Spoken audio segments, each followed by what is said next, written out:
Gentlemen, the President of the United States, Joe Biden, accompanied by Ms. Lauren Usher.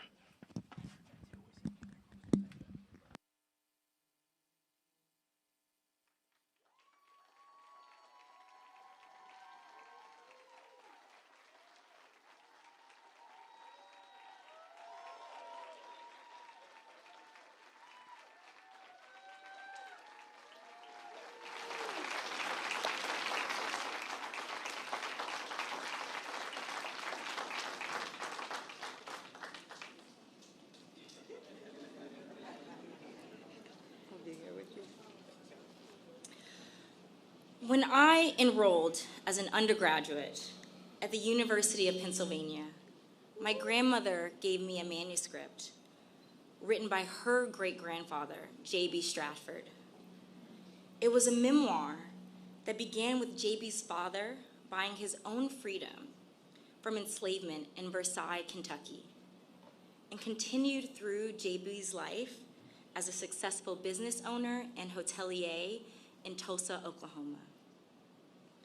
It was by reading this memoir that I understood a part of family history that had only been spoken about in whisper. The Tulsa race massacre that had destroyed our family business and criminalized our patriarch, J.B. Stratford.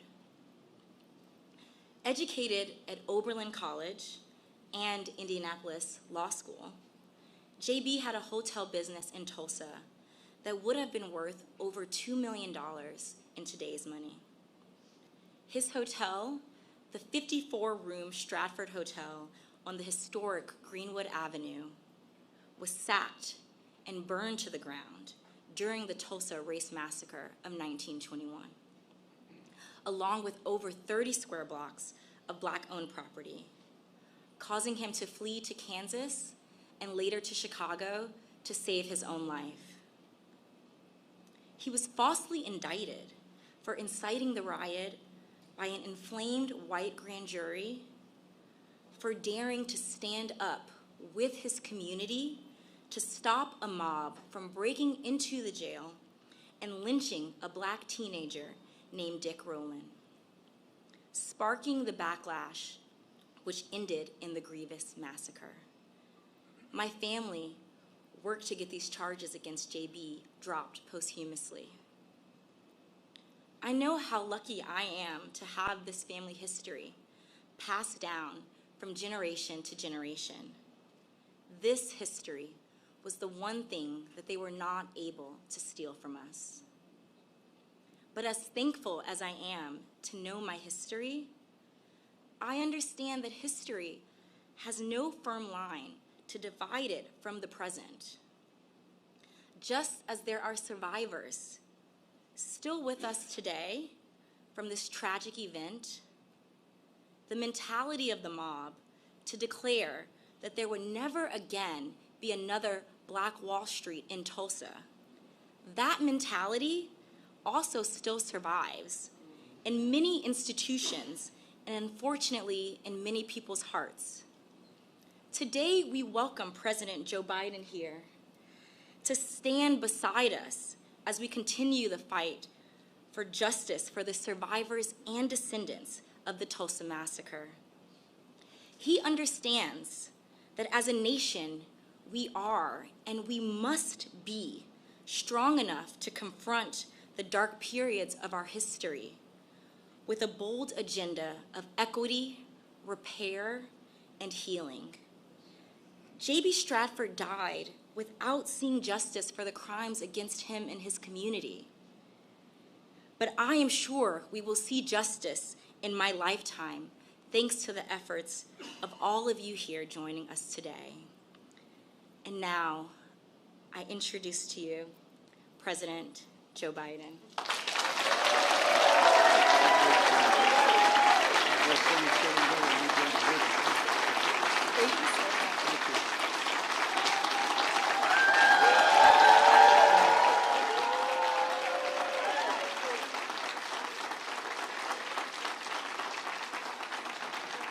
Well, thank you. Please, if you have a seat, sit down. And I got to make one check.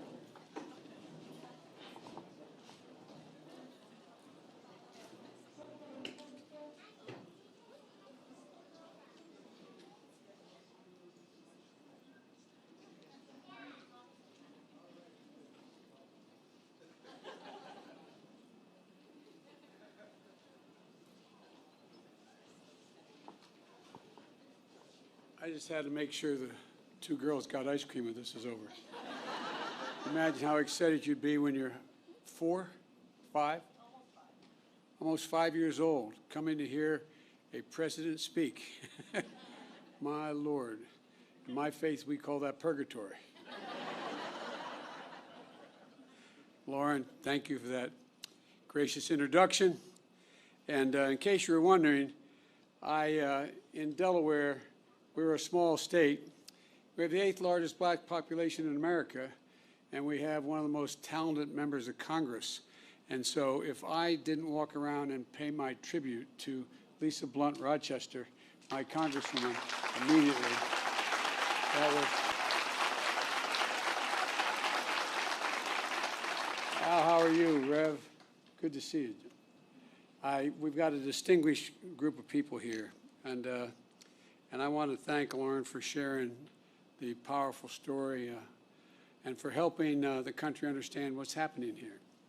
And to all the descendants here today, and to the community and civil rights leaders and members of the Congressional Black Caucus that are here, thank you for making sure we all remember, that we never forget. You know, there's a verse in 1 Corinthians that says, "For now we see in a mirror dimly, but then face to face, now I know in part, then I shall know fully." It is, I just toured the Hall of Survivors here in Greenwood Cultural Center. And I want to thank the incredible staff for hosting us here. And I mean that sincerely, thank you. And if I didn't say what my father would insist on, please excuse my back. I apologize. But in the tour I met Mother Randall, who's only 56 years old. God love her. And Mother Fletcher, who's 67 years old. And her brother Van Ellis, who's 100 years old. And he looks like he's 60. Thank you for spending so much time with me. I really mean it. It was a great honor, a genuine honor. You are the 3 known remaining survivors of a story seen in the mirror dimly. But no longer. Now your story will be known in full view. The events we speak of today took place 100 years ago, and yet I'm the first president in 100 years ever to come to Tulsa. And I say that not as a compliment about me, but to think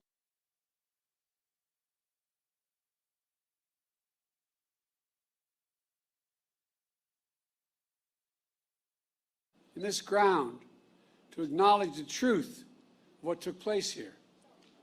For much too long, the history of what took place here was told in silence, cloaked in darkness. But just because history is silent, it doesn't mean that it did not take place.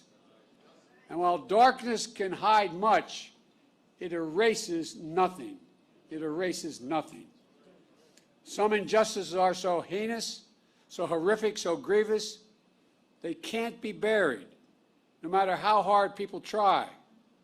And so it is here, and so it is here. Only with truth can come healing and justice and repair. Only with truth, facing it. But that isn't enough. First, we have to see, hear, and give respect to Mother Randall, Mother Fletcher, and Mr. Van Ellis.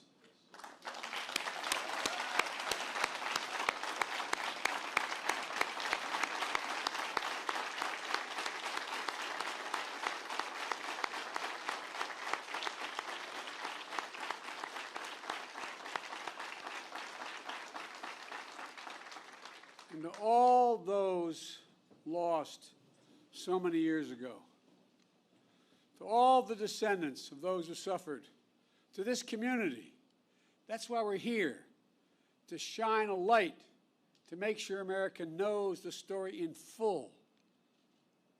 May 1921, formerly enslaved black people and their descendants are here in Tulsa, a boomtown of oil and opportunity in a new frontier.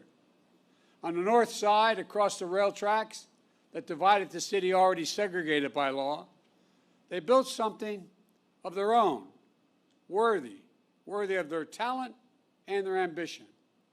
Greenwood, a community, a way of life. Black doctors and lawyers, pastors, teachers, running hospitals, law practices, libraries, churches, schools. Black veterans, like the man I had the privilege of giving a command coin to, who fought, volunteered and fought and came home and still face such prejudice.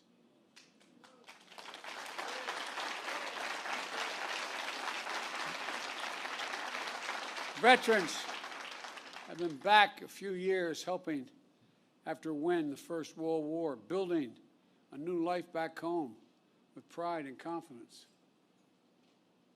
Where mom and there were at the time, mom and pop black diners, grocery stores, barber shops, tailors, the things that make up a community. At the Dreamland Theater, a young black couple holding hands, falling in love. Friends gathered at music clubs and pool halls, at the Monroe family roller skating rink. Visitors staying in hotels like the Stratford. All around, black pride shared by the professional class and the working class, who lived together side by side for blocks on end. Mother Randall was just 6 years old. 6 years old, living with her grandma. She said she was lucky to have a home and toys and fortunate to live without fear. Mother Fletcher was 7 years old, the second of 7 children, the youngest being Mr. Van Ellis, was just a few months old. The children, former sharecroppers, when they went to bed at night in Greenwood, Mother Fletcher says they fell asleep rich in terms of the wealth, not real wealth, but a different wealth, a wealth in culture and community and heritage. But one night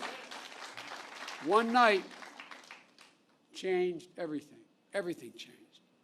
While Greenwood was a community to itself, it was not separated from the outside. It wasn't everyone, but there was enough hate, resentment, and vengeance in the community. Enough people who believed that America does not belong to everyone and not everyone is created equal. Native Americans, Asian Americans, Hispanic Americans, Black Americans, a belief enforced by law, by badge, by hood, and by noose that speaks to that lit the fuse. It lit it by the spark that it provided. A fuse of fury was an innocent interaction that turned into a terrible, terrible headline allegation of a black male teenager attacking a white female teenager. A white mob of 1,000 gathered around the courthouse where the black teenager is being held. Ready to do what still occurred, lynch that young man that night. But 75 black men, including black veterans, arrived to stand guard. Words were exchanged, then a scuffle, then a shots fired. Hell was unleashed. Literal hell was unleashed. Through the night and into the morning, the mob terrorized Greenwood, torches and guns, shooting at will. A mob tied a black man by the waist to the back of their truck with his head banging along the pavement as they drove off. A murdered black family draped over the fence of their home outside. An elderly couple knelt by their bed praying to God with their heart and their soul when they were shot in the back of their heads.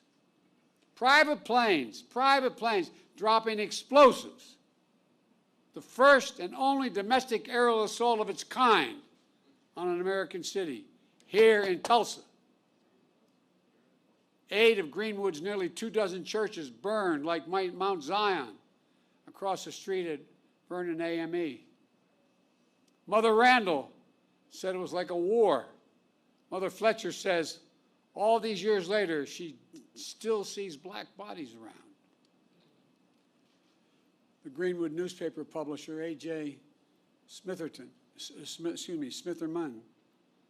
penned a poem of what he heard and felt that night. And here's the poem. He said, "Kill them, burn them, set the pace, teach them how to keep their place. Reign of murder, theft, and plunder was the order of the night." That's what he remembers in the poem that he wrote. 100 years ago, at this hour, on this first day of June, smoke darkened the Tulsa sky, rising from 35 blocks of Greenwood that were left in ash and ember, raised in rubble. Less than 24 hours, 1,100 black homes and businesses were lost. Insurance companies, they had insurance, many of them, rejected claims of damage.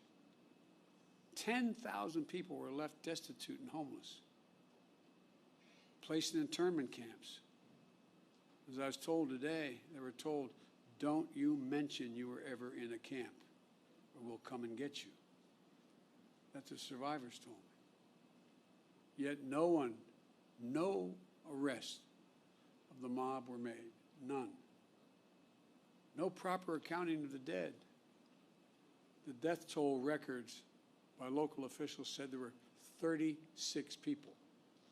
That's all, 36 people. Based on studies, records, and accounts, the likely number is much more in the multiple of hundreds. Untold bodies dumped into mass graves. Families who at a time waited for hours and days to know the fate of their loved ones are now descendants who have gone 100 years without closure. But you know, as we speak, the process of exhuming the unmarked graves has started. And at this moment, I'd like to pause for a moment of silence for the fathers, the mothers, the sisters, sons and daughters, friends of God and Greenwood. They deserve the dignity and they deserve our respect. May their souls rest in peace.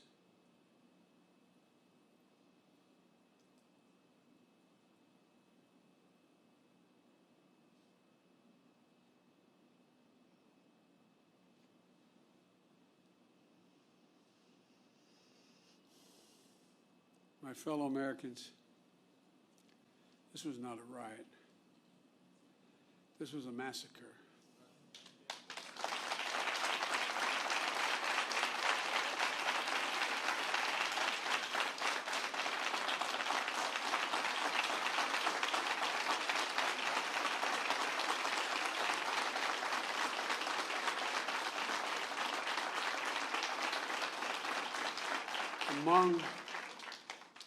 Among the worst in our history, but not the only one.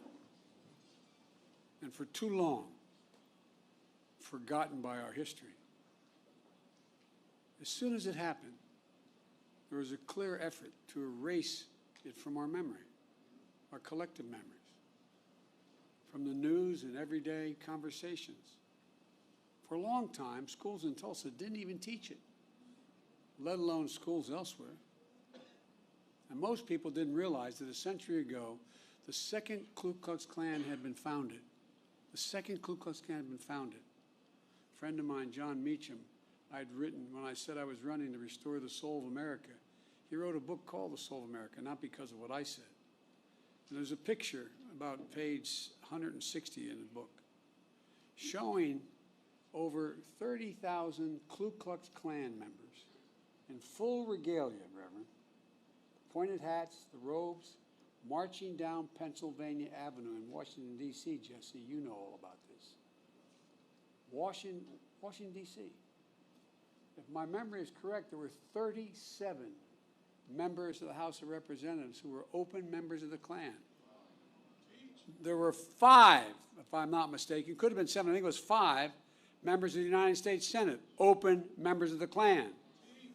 Multiple governors were open members of the Klan. Most people didn't realize that a century ago the Klan was founded just 6 years before the horrific destruction here in Tulsa.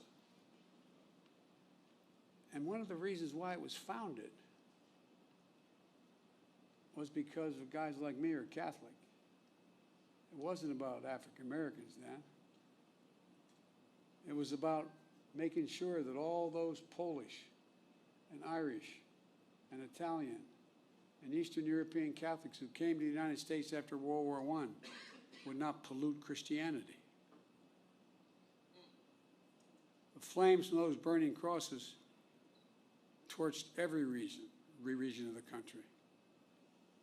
Millions of white Americans belonged to the Klan, and they weren't even embarrassed by it. They were proud of it. And that hate became embedded systematically and systemically in our laws and our culture. We do ourselves no favors by pretending none of this ever happened, or it doesn't impact us today, because it does still impact us today. We can't just choose to learn what we want to know and not what we should know.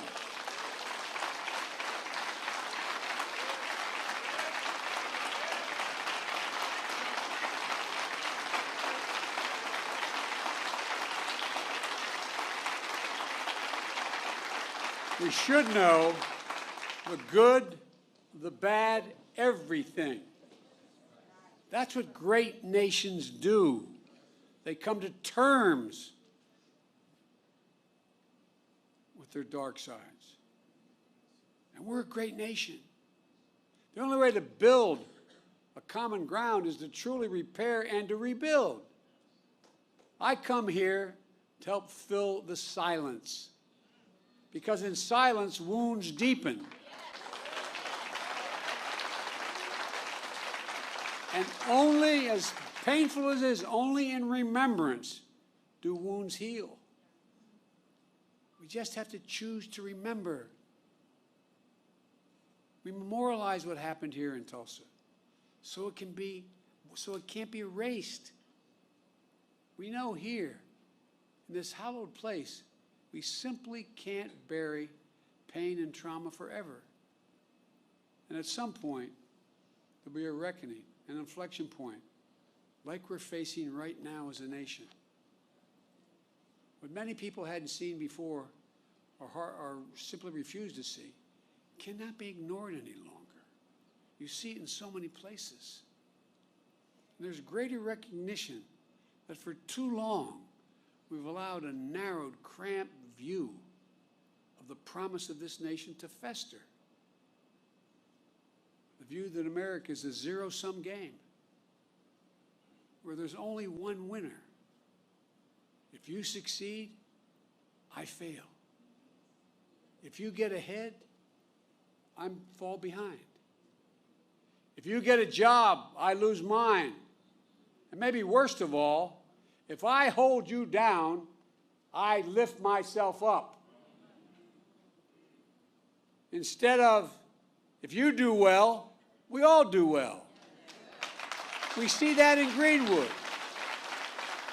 This story isn't about the loss of life, but a loss of living, of wealth and prosperity and possibilities that still reverberates today. Mother Fletcher talks about how she was the only able to attend school in the 4th grade and eventually found work in the shipyards as a domestic worker. Mr. Van Ellis has shared how even after enlisting and serving in World War II, he still came home to struggle with a segregated America. Imagine all those hotels and dinners and mom and pop shops that could have been passed down this past 100 years. Imagine what could have been done for black families in Greenwood.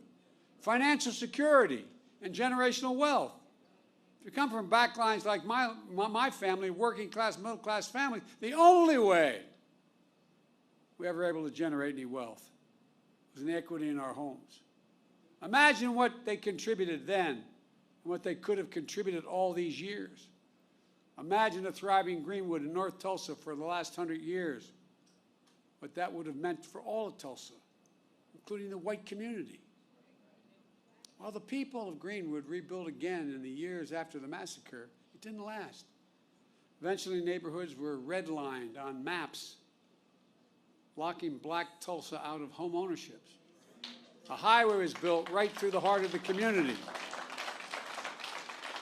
Lisa, I was talking about our west side, what 95 did after we were occupied by the military, after Dr. King was murdered. The community, cutting off black families and businesses from jobs and opportunity. Chronic underinvestment from state and federal governments denied Greenwood even just a chance of rebuilding. We must find the courage to change the things we know we can change. That's what Vice President Harris and I are focused on, along with our entire administration, including our Housing and Urban Development Secretary, Marcia Fudge, who's here today.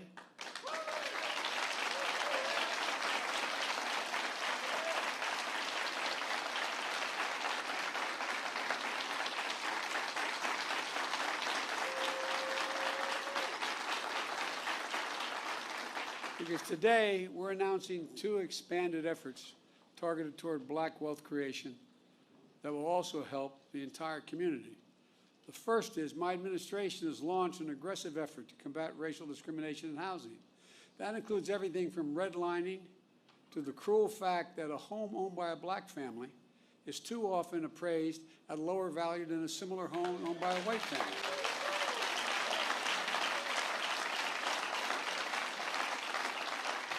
And I might add, and I need help if you have answered this one, I can't figure this one out, Congressman Horsford, but if you live in a black community and there's another one on the other side of the highway, it's a white community, it's built by the same builder, and you have a better driving record than the guy with the same car in the white community, you're getting paid more for your auto insurance.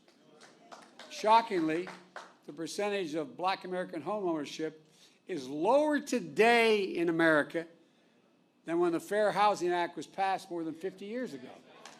Lower today. That's wrong. And we're committed to changing that. Just imagine if instead of denying millions of Americans the ability to own their own home and build generational wealth, we made it possible for them to buy a home and build equity into that home and provide for their families. Second, small businesses are the engines of our economy and the glue of our communities. As president, my administration oversees hundreds of billions of dollars in federal contracts for everything from refurbishing decks of aircraft carriers to installing railings in federal buildings to professional services. We have a thing called, I won't go into it all, but there's not enough time now, but I'm determined to use every taxpayer's dollar that is assigned to me to spend going to American companies and American workers that build American products. And as part of that, I'm going to increase the share of the dollars the federal government spends to small disadvantaged businesses, including black and brown small businesses. Right now it calls for 10%. I'm going to move that to 15% of every dollar spent will be spent below. I have the authority to do that. Just imagine if instead of denying millions of entrepreneurs the ability to access capital and contracting, we made it possible to take their dreams to the marketplace to create jobs and invest in our communities. The data shows young black entrepreneurs are just as capable of succeeding given the chance as white entrepreneurs are. But they don't have lawyers, they don't have accountants, but they have great ideas. Does anyone doubt this whole nation would be better off from the investments those people make? And I promise you, that's why I set up this National Small Business Administration that's much broader, because they're going to get those loans. Instead of consigning millions of American children to under-resourced schools, let's get each and every child 3 and 4 years old access to school, not daycare, school.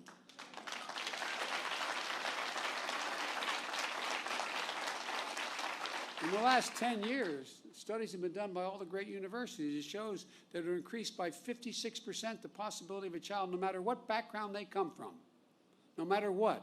If they start school at 3 years old, they have a 56% chance of going all through all 12 years without any trouble and being able to do well. And a chance to learn and grow and thrive in a school and throughout their lives. And let's unlock more than an incredible creativity and innovation that will come from the nation's historically backed colleges and universities. You know, I have a $5 billion a year program giving them the resources to invest in research centers and laboratories in high-demand fields to compete for good-paying jobs in industries of the future like cybersecurity. The reason why they don't, their students are equally able to learn as well and get the good-paying jobs that start at $90,000 and $100,000, but they don't have the money to provide and build those laboratories. So guess what? They're going to get the money to build those laboratories. So instead of just talking about infrastructure, let's get about the business of actually rebuilding roads and highways, filling the sidewalks and cracks, installing streetlights and high-speed internet, creating space to live and work and play safely. Let's ensure access to health care, clean water, clean air, nearby grocery stores, stocked with fresh vegetables and food that, in fact, deal with. I mean, these are all things we can do. Does anyone doubt this whole nation will be better off with these investments? The rich will be just as well off, the middle class will do better, and everybody will do better. It's about good-paying jobs, financial stability, and being able to build some generational wealth. It's about economic growth for our country and outcompeting the rest of the world, which is now outcompeting us. But just as fundamental as any of these investments I've discussed is maybe the most fundamental: the right to vote. The right to vote.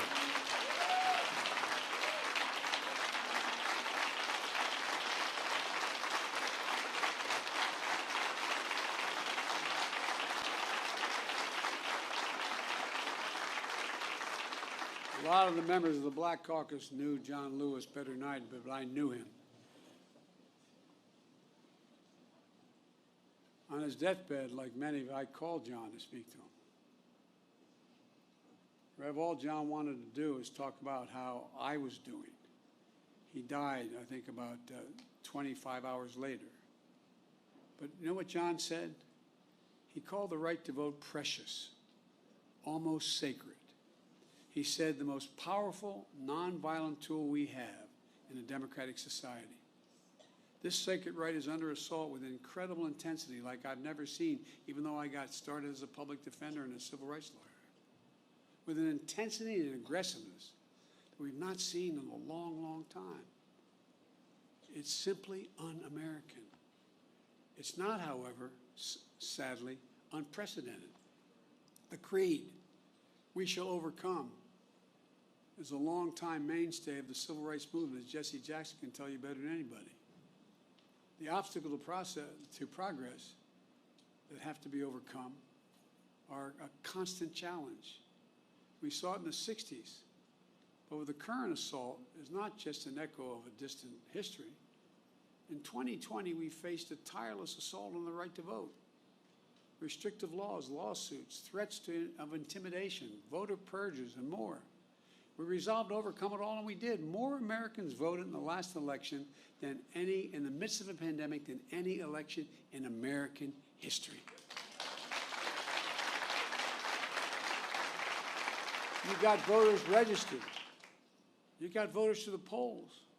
The rule of law held. Democracy prevailed. We overcame. But today, let me be unequivocal.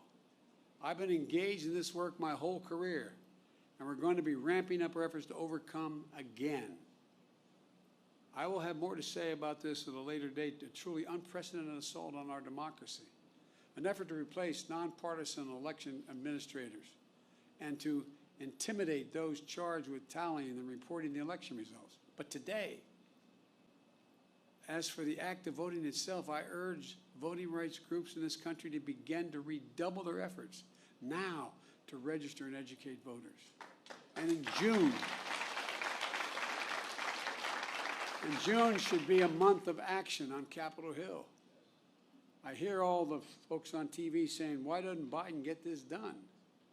Well, because Biden only has a majority of effectively 4 votes in the House and a tie in the Senate, with 2 members of the Senate who vote more with my Republican friends.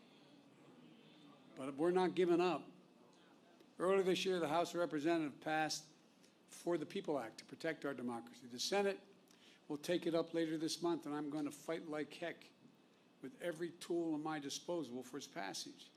The House is also working on the John Lewis Voting Rights Act, which is critical to providing new legal tools to combat the new assault on the right to vote. To signify the importance of our efforts, today I'm asking Vice President Harris to help these efforts and lead them among her many other responsibilities. With her leadership and your support, we're going to overcome again, I promise you, but it's going to take a hell of a lot of work. And finally, we must address what remains the stain on the soul of America. What happened in Greenwood was an act of hate and domestic terrorism with a through line that exists today still. Just close your eyes. And remember what you saw in Charlottesville 4 years ago on television. Neo-Nazis, white supremacists, the KKK, coming out of those fields at night, Virginia, with lighted torches, the veins bulging on their, as they were screaming. Remember, just close your eyes and picture what it was. Well, Mother Fletcher said when she saw the insurrection at the Capitol on January the 9th, it broke her heart. A mob of violent white extremists, thugs, said reminded her of what happened here in Greenwood 100 years ago. Look around at the various hate crimes against Asian Americans and Jewish Americans. Hate that never goes away. Hate only hides.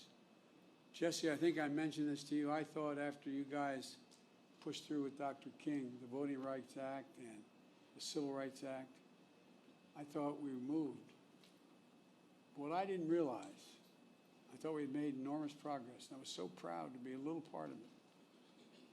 But you know what, Rev? I didn't realize hate's never defeated. It only hides. It hides.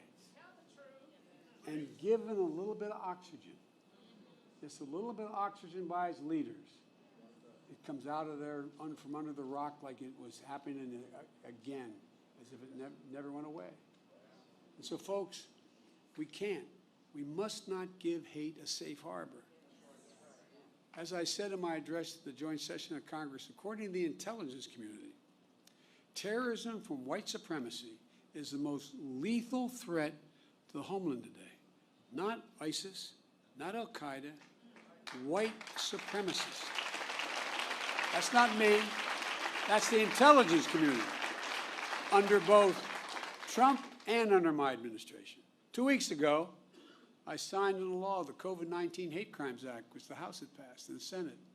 My administration will soon lay out our broader strategy to counter domestic terrorism and the violence driven by the most heinous hate crimes and other forms of bigotry. But I'm going to close where I started. To Mother Randall, Mother Fletcher, Mr. Van Ellis, to the descendants, and to all survivors, thank you. Thank you for giving me the honor of being able to spend some time with you earlier today. Thank you for your courage. Thank you for your commitment. And thank your children and your grandchildren and your uncle and your nieces and your nephews. To see and learn from you is a gift, a genuine gift. Dr. John Hope Franklin, one of America's greatest historians, Tulsa's proud son, whose father was a Greenwood survivor, said, and I quote, "Whatever you do, it must be done in the spirit of goodwill and mutual respect and even love. How else can we overcome the past and be worthy of our forebears and face the future with confidence and with hope?" On this sacred and solemn day, may we find that distinctly Greenwood spirit that defines the American spirit, a spirit that gives me so much confidence and hope for the future, that helps us see face to face a spirit that helps us know fully who we are and who we can be as a people and as a nation. I've never been more optimistic about the future than I am today. I mean that. The reason is because of this new generation of young people. They're the best educated, they're the least prejudiced, they're the most open generation in American history. And although I have no scientific basis for what I'm about to say, but those of you who are over 50, how often did you ever see advertisements on television with black and white couples? Not a joke. I challenge you, find today, when you turn on the stations, sit on one station for 2 hours, and I don't know how many commercials you'll see, lay 8 to 5. 2 to 3 out of 5 have mixed race couples in them. That's not by accident. They're selling soap, man. Not a joke. Remember old Pat Goodell used to say, you want to know what's happening in American culture? Watch advertising. Because they want to sell what they have. We have hope. And folks like you, honey. I really mean it. We have hope. But we've got to give them support. We have got to give them the backbone to do what we know has to be done. Because I doubt whether any of you would be here if you didn't care deeply about this. You're sure the devil didn't come to hear me speak. But I really mean it. I really mean it. Let's not give up, man. Let's not give up. As the old saying goes, hope springs eternal. I know we've talked a lot about famous people, but my colleagues in the Senate used to always kid me because I was always quoting Irish poets. They think I did it because I'm Irish. They think I did it because, as we Irish, we have a little chip on our shoulder, a little bit sometimes. That's not why I did it. I did it because they're the best poets in the world. You can smile. It's okay. It's true. There was a famous poet who wrote a poem called The Curate Troy, Seamus Heaney. And there's a stanza in it that I think is the definition of what I think should be our call today for young people.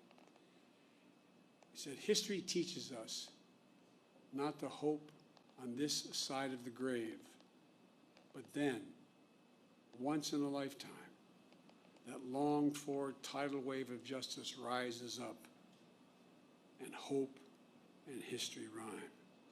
Let's make it rhyme. Thank you.